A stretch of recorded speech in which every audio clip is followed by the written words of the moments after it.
Pessoal, tudo bem? Estamos aqui com o canal do Rinco entrevistando. Hoje será entrevistado o pastor Alexandre. Ok. Tudo bom, pastor Alexandre? Tudo bem, como é que você está? bom. Tudo jóia? Bom estar aqui contigo, mano. Que bom. Uma satisfação grande aqui. É o primeiro entrevistado aqui do nosso canal, né, aqui da região da Grande Florianópolis, do estado de Santa Catarina. Pode falar um pouquinho do seu nome, sua idade? Certo. Ok. Primeiro quero agradecer, né, por poder participar aqui do teu canal, Mike. Amém. Ter essa oportunidade de falar um pouquinho da minha história. Meu nome é Alexandre, né, Alexandre Oliveira. Eu sou natural aqui de Florianópolis, eu sou manezinho da ilha, manezinho. Oioió. Oioió, Tastolo, com muito orgulho, né. Sou casado com a Nani, com a Luziane de Oliveira. Tenho 2 filhos, o Leonardo, de 25, e a Nicole, de 14 anos. E sou da terra, né? Tá certo. Sou pastor também de igreja. Há quanto tempo é pastor? Já estou pastoreando igrejas, já pastoreio há quase 20 anos. 20 anos. E no título de pastor é quase 10 anos. Quase 10 anos. Aqui pela história que eu conheço um pouco da história do pastor, até eu posso estar falando assim um pouco mais pessoal, porque eu já convivi um pouco, né, com a história dele. O chamado veio da onde? Bem, o chamado, eu penso, né, que eu tenho um avô, meu avô, ele é pastor jubilado, da Quadrangular, e esses dias eu fui na casa dele e ele falou, né, a gente conversa sobre a história dele e tal, e ele foi um dos desbravadores da igreja Quadrangular no Brasil. Imagina, meu avô está com 80 e vai cacetado dele.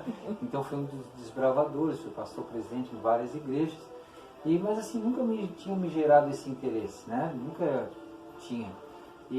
Mas como a minha história, a minha família, na parte do meu pai, a maioria todas são cristãos e a maioria todos servem a Jesus, eu tenho uma tia que desde pequena ela já ensinou a gente a seguir o caminho do Senhor. Meu pai, enfim, meu pai tinha se afastado, resumindo um pouquinho a história, né?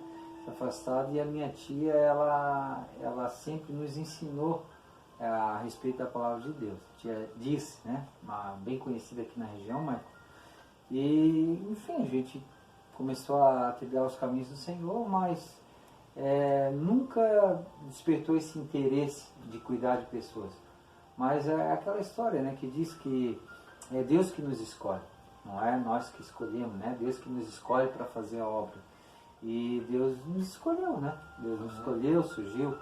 Enfim, ao longo do nosso caminho a gente começou a trabalhar com jovens na igreja, quando eu retornei aos caminhos do Senhor, né, em 97. Comecei a trabalhar com jovens e ali Deus ia se revelando, né? Falando através de pessoas, de profetas, pela palavra dele, mensagem na palavra. Eu lembro que uma vez eu estava vindo de Curitiba e eu estava questionando a respeito disso. Poxa, o Senhor falou que tem muitas promessas comigo a respeito da minha vida e assim as coisas parecem que não acontecem. E eu lembro que naquele dia eu estava no culto, Deus naquele momento usou um profeta, né? Uma profeta. E veio, quando ela se levantou, veio bem na minha direção e eu sabia que era comigo, sabe? Quando tem o alvo certo. E Deus, foi a primeira vez que Deus falou a respeito de cuidar de pessoas, de um rebanho, né? Até na hora, assim, eu fiz igual o profeta Zacarias. Eu duvidei, né? Disse, será que é comigo? Eu acho que Deus errou o alvo. E aí as coisas foram acontecendo, porque eu acreditei, né? Eu acreditei no que Deus tinha para mim. Diz que o Espírito ele toca, a gente sente, a gente A gente é testificado pelo Espírito, né? Porque por mais que, como se diz, as coisas de Deus, elas são, a gente não vê, né? O movimentar de Deus, o projeto de Deus, porque o dia de amanhã pertence a Ele. E a gente nós ficamos muitas das vezes com dúvida, porque quando Deus faz uma promessa, tem aquele ditado que eu gosto sempre de falar, Deus falou com uma pessoa a respeito, usando um profeta, ou Deus falou através da palavra, olha, eu tenho uma obra contigo. Aí daqui a pouco o que acontece? A pessoa pega, eu chego em casa, o que houve? Não, fiz as malas, eu disse que eu vou. Só que não é para aquele tempo, tem que esperar o tempo de Deus, né? A questão é assim que vamos usar um termo que é muito louco, né? O agir de Deus, como Ele faz as coisas acontecerem. Né? Para quem é leigo na questão da fé, né? Como é que funciona, não funciona. Antes de a gente entrar nesse assunto, eu queria que você falasse um pouquinho sobre o Ministério Peniel. Peniel, como é que surgiu no coração e também o porquê desse nome Peniel. Peniel, ótimo, muito bom. Então, o Peniel, assim, ó, Deus, já há algum tempo atrás, há alguns anos atrás, Deus tinha falado a respeito de um rebanho. Mas eu sempre fui subordinado aos meus pastores, né? A gente iniciou a nossa caminhada e eu lembro que um dos pastores que me chamou foi na época o pastor José Ferreira e começou a me dar oportunidades, né, de a gente trabalhar. E Deus tinha sempre feito uma promessa para mim a respeito de chamado. E quando tu tem um chamado, eu penso assim, ó, tu não podes ir contra a tua liderança. Eu agradeço a Deus pelos pastores que tive, né? Aqui em São José, a minha maior liderança foi na época aqui em São José, na Assembleia de Deus, e agradeço muito a Deus porque eu aprendi muito com eles, com os pastores, com as lideranças que me pastorearam, e só que vinha no meu coração, Michael, um desejo maior de colocar os projetos que Deus tinha colocado na minha mente em pauta, né? Fazer os projetos acontecerem, mas só que eu ficava assim, bloqueado. Puxa, mas eu lembro que algumas das vezes, Mike, eu me trancava no banheiro e eu colocava a mão na cabeça e eu digo, Deus, eu repreendo esse pensamento em nome de Jesus, porque eu achava que esse pensamento era algo do adversário. Para mim, poxa, eu não posso me desconectar da igreja que eu estou, porque parece que pensa, mas será que é comigo? Será que eu posso? Será que é comigo mesmo? Será que Deus está falando? Será? E a gente fica na dúvida se é o inimigo ou não. Mas é Deus falando. Quando Deus fala, tu sente. E ainda eu colocava, eu sabia que era Deus, mas mesmo assim eu orava porque eu pensava, puxa, como é que eu posso sair? Estou resumindo muito, que a minha história, um dia eu conto a história completa. Mas daí a gente vai gravar umas 10 horas. Eu lembro que eu colocava a mão na cabeça e eu dizia, meu Deus, não pode, eu vou ter que sair da igreja que eu estou para iniciar um projeto e vai parecer isso, porque hoje infelizmente parece rebeldia, né, das pessoas, e eu disse, não. Enfim, a ideia começou com eu pensei assim, vamos começar com uma ONG, é a minha ideia, né, eu lembro que tem um presbítero da nossa igreja, que é o Valdeli, e ele é voltado a isso, ele disse, vamos abrir uma ONG e tal. E lá nessa ONG a gente vai pregar para as pessoas e falar... Levar a palavra do Evangelho, né? Do Evangelho e tal. Enfim, mas aí essas pessoas vieram falar assim, pastor, quando que tu vai nos pastorear? Disse, não, mas eu já estou pastoreando vocês. Não, mas não é nesse sentido. É nós iniciar o projeto. Enfim, foi muita oração, bastante oração, muita confirmação, porque eu penso, Michael, quando Deus tem um projeto com a gente, por mais que nós queremos fazer a nossa vontade, é bastante importante a gente colocar a oração em primeiro lugar, para que o Espírito de Deus venha confirmar a respeito do que Ele tem para ti. Embora eu fiz igual Gideão, né? Senhor, tá, então deixa eu colocar o novelo na lã, na eira, então tu molha, né? Eu fiz mais ou menos como Gideão, eu tive que pedir bastante confirmação de Deus. E quando realmente, efetivamente, Deus confirmou, teve, eu acho que o passo mais difícil da minha vida, mãe. Foi o dizer, então tá, vamos iniciar. Claro que teve pessoas, né, que hoje não estão comigo caminhando, mas eu sou grato a Deus pelas pessoas que participaram na minha vida, pastores, né, que hoje estão caminhando sozinho. E eu louvo a Deus pela vida deles. No começo é difícil também para mim entender que eles não estão mais caminhando, mas hoje eu entendo o propósito de Deus, porque Deus tem projeto com eles para alcançar outras vidas. E eles foram esses motivadores da parte de Deus para que isso acontecesse. E iniciou a Igreja Peniel. O nome Peniel veio sobre lutar com Deus, né? Jacó, quando Deus tinha uma promessa com ele, porque Jacó tinha um projeto com ele, e ele lutou com Deus uma noite inteira, né? E o local onde ele lutou foi chamado Peniel, porque ali ele viu Deus face a face. E por isso que ele encontrou Deus.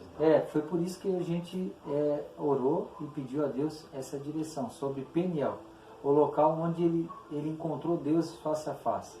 E hoje eu vejo isso no Ministério Peniel. Claro, como instituição, a gente vê que tem muitas coisas a serem ajustadas, como qualquer uma outra instituição. É uma instituição feita por seres humanos, e seres humanos imperfeitos, né, como nós somos. E graças a Deus que a gente se permite se aperfeiçoar, né? Se quiser fazer alguma pergunta. Olha só, pastor Alexandre, na questão da... Porque assim, nós somos seres humanos, nós vamos errar. Claro. Né? Nenhum ministério ele é 100%. Nenhum que eu conheço. A palavra do Senhor na Bíblia fala que as igrejas vão crescer em números. Sim. Então, quando você teve aquele sonho, era Deus tocando no coração. Amém. Né? Como as outras igrejas, né, vou citar alguns nomes aí, Canangular, Renascer em Cristo, foram tudo criadas numa garagem. Hoje elas são umas grandes igrejas. Vieram de outras instituições, exatamente, igual a Assembleia de Deus aqui no Brasil, veio de outra instituição. Então, eu quero que o senhor fale agora um pouquinho aonde que ela está constituída a sede, se tem mais algum ministério dela, então, o endereço e o telefone também. Endereço, é importante. Então, gente, hoje nós estamos com dois templos, né? Uma em São José, que é o templo sede, e outra em Palhoça. O templo sede é no bairro Forquilinhas, na rua Adriano Silveira de Souza, número 66, no bairro Forquilinhas. E o telefone, eu vou colocar os nossos telefones à disposição. Tem o telefone da igreja, que é para essa função, né? Vocês podem... eu vou passar aqui um telefone aqui só para isso. E também eu vou deixar o meu. Gostou? Olha só para o povo que está aí, está assistindo saber, aqui é tudo ao vivo, é tudo feito na hora, não é nada planejado. Não foi programado. Nada programado, a gente faz tudo aí. Nós estamos aqui com a esposa do pastor, a Nani está ali, estou com a minha esposa ali também, atrás das câmeras ali, só para vocês terem uma ideia como é que está funcionando esse canal, um canal diverso, que a gente está aí, para você estar estando com a gente. Né? Amém. Obrigado, Maicon. Obrigado mesmo. O telefone do nosso acolhimento, que é o canal de relacionamento da igreja, inclusive tem um WhatsApp, é 48, né? 98465 1475, tá? 98465 1475. E também tem o meu telefone, se alguém precisar, é 489-8470-8449. E temos também a nossa outra igreja, que também é sede regional, que é a Igreja na Palhoça, que está aos cuidados do pastor Josué Lon, que é uma igreja, ela tem ali, iniciou há pouco tempo, mas temos um pessoal muito abençoado lá, que estão batalhando também, e também temos o telefone de lá. Posso colocar? Sim, o telefone de lá?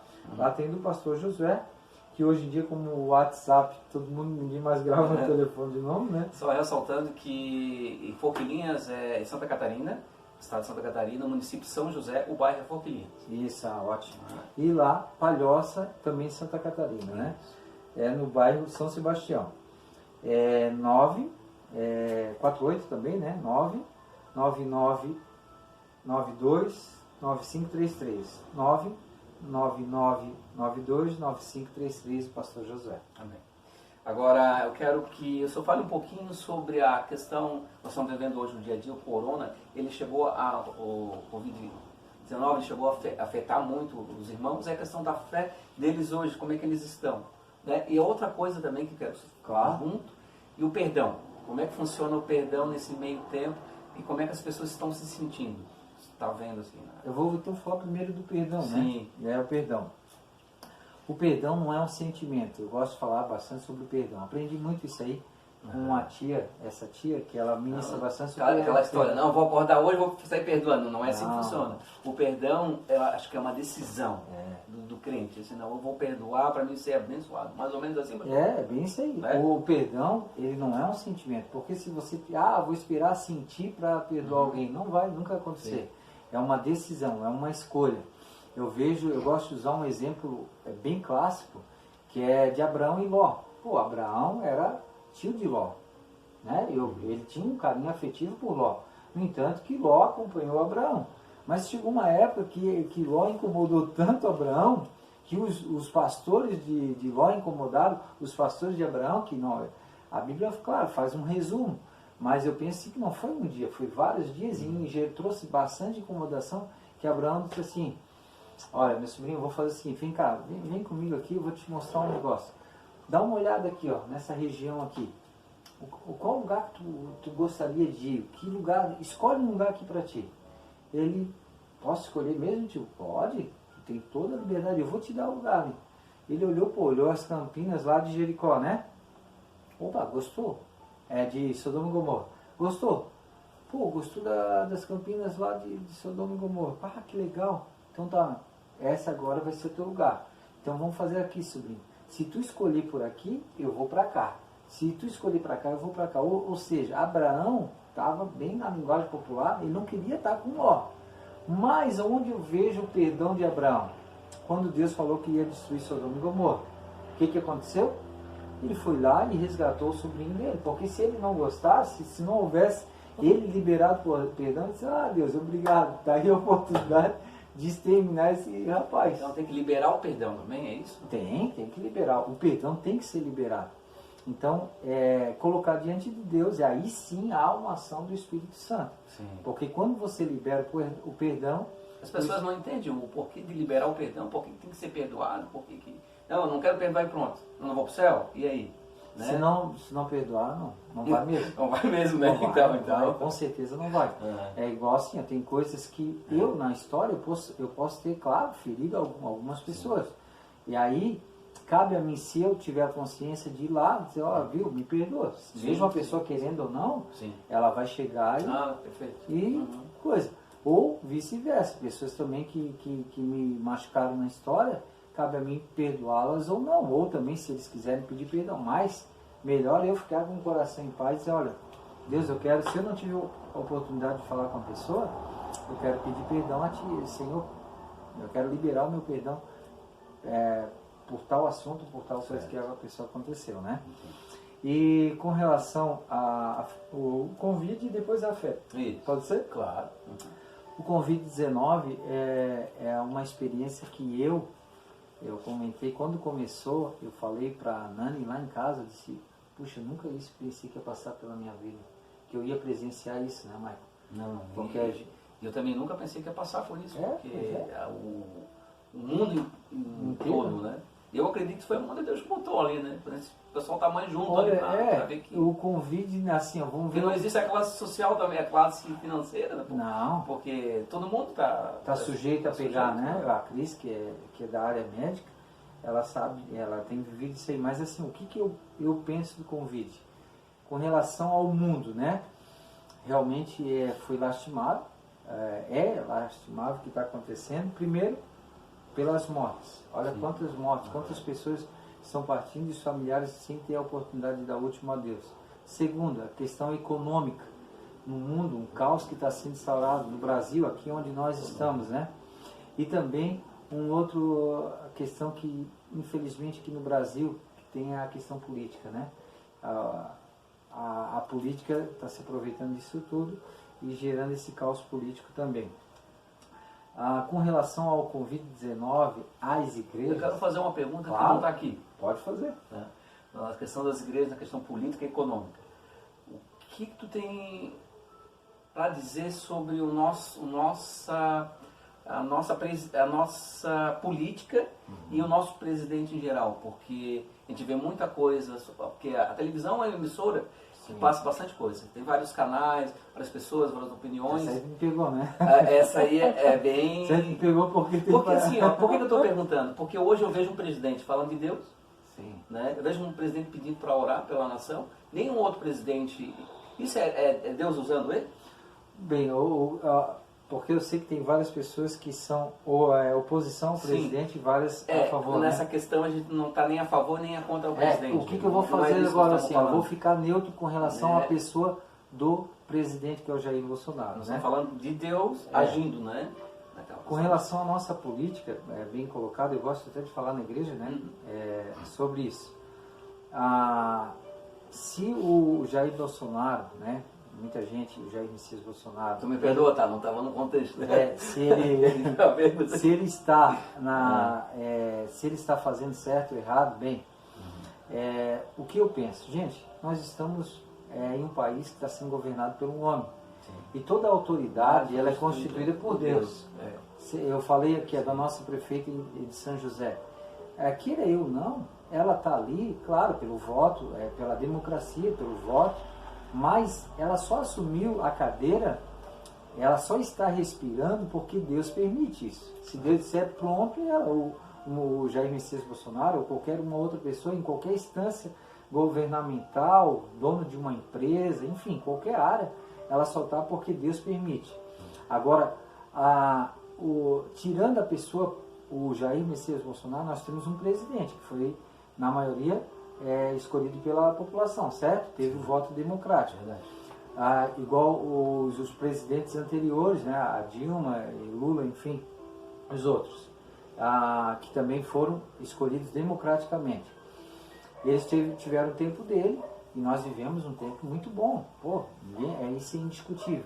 Mas a questão é a seguinte, cara, agora que está o presidente lá, no meu ponto de vista, em vez de nós estar lutando para que ele quebre a cara, que eu acho que eu vejo uma parte da população fazendo isso, e a outra parte querendo que ele acerte, cara, vamos orar e pedir a Deus que Deus ilumine a mente dele, e também, né, estou falando do presidente, Deus ilumine a mente dele para que ele possa governar o país com sabedoria, com graça de Deus. Se ele é um cara bom ou não, puxa, quem sou eu para dizer? Eu não conheço ele, eu não vivo com ele. Mas eu quero que ele, como presidente, na figura de um presidente de uma nação, ele possa governar o país com sabedoria. E a Bíblia diz que quando um justo governa, Deus abençoa, né? Esqueci o texto. Agora, Deus abençoa a nação quando o justo governa. Então, assim, que ele seja justo. Agora, eu tenho amigos que são contra ele, tenho amigos que todos não gostam dele, né? A favor, a contra, tem pessoas, amigos meus que gostam dele, que são a favor dele, mas eu quero que o nosso país seja abençoado por Deus. Se fosse a Dilma que estivesse lá, se fosse o Lula que estivesse lá, o meu desejo é que Deus abençoasse, porque eu quero que o país se dê bem, né? Tem tempo ainda? Tem mais uns minutinhos? Tem uns minutinhos. Só termina, eu quero fazer a última pergunta. Claro. Né, e nós vamos terminar com uma oração do pastor no programa. Glória a Deus. Bem? Sobre a fé? Quero falar um pouquinho da fé. E depois da fé, o que é oração? Então tá. Sobre a fé. Eu vejo esses dias, Marco, e é bem legal falar sobre isso. Sobre a fé, eu vejo muitas pessoas que antigamente, ou um tempo atrás, falavam de fé, estão perdendo a fé, né? A Bíblia fala muito claro que no final dos tempos, o amor de muitos ia se esfriar. Ou seja, as pessoas vão numa instituição, numa igreja, num templo, porque igreja somos nós, né? Elas vão num local, mas, cara, elas não acreditam. Por exemplo, faz uma oração para fulano de tal, faz. Mas se o problema acontecer com ela, ela não tem a fé suficiente para acreditar que o Deus do impossível pode sanar aquele problema. Ou seja, o problema dela é... Continuando sobre a fé? Então, sobre a fé, eu estava falando sobre a fé, a questão que a fé, eu vejo pessoas que tinham a fé suficiente para orar por alguém, hoje, quando o problema bate na porta delas, Michael, elas se trancam e não acreditam mais que o Deus do impossível pode curar ou pode trazer solução para o problema delas. Bem, eu vejo hoje na questão de fé, de uma forma mundial, as pessoas realmente estão se esfriando.